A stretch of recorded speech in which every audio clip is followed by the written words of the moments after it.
جس سے آپ محبت کر رہے ہیں نا، اسے بھی پتا ہو کہ آپ اس سے محبت کرتے ہیں۔ اظہار محبت کی جرات بھی ہونی چاہیے اور اظہار محبت کا سلیقہ بھی ہونا چاہیے۔ ہمیں آنا چاہیے یہ اظہار کرنا بھی کہ مجھے محبت ہے، یہ بھی ہمیں آنا چاہیے۔ دیکھو نا، لوگ نفرتیں کرتے ہیں تو ان کا اظہار کرتے ہیں کہ نہیں؟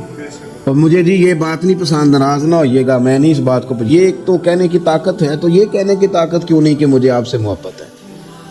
یہ کہنے کی بھی تو طاقت ہونی چاہیے نا۔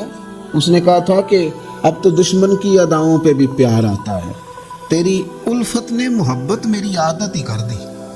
او بھائی، پیار کا بھی تو دیکھے نا، نبی پاک صلی اللہ علیہ وسلم نے وضاحت کی۔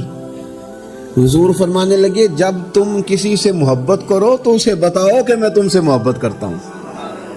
مشکات دیکھیے نا، حدیث موجود ہے، فرمایا اسے کہو میں تم سے محبت کرتا ہوں۔ معنی کیا ہے؟ اسے بتاؤ تاکہ اس کے دل میں بھی تمہاری محبت پیدا ہو جائے۔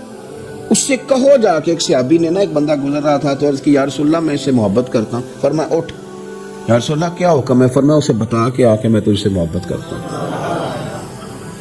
حضور نے اٹھا کے بھیجا۔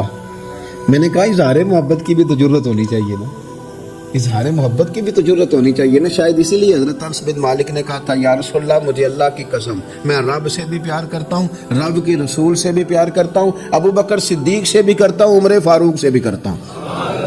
تو نبی پاک علیہ السلام نے فرمایا سن پھر تو جس سے محبت کرتا ہے اسی کے ساتھ تجھے جنت میں داخل کیا جائے گا۔ تو سلیقہ بھی تو ہونا چاہیے نا۔ محبوب نے فرمایا جا بتا کیا؟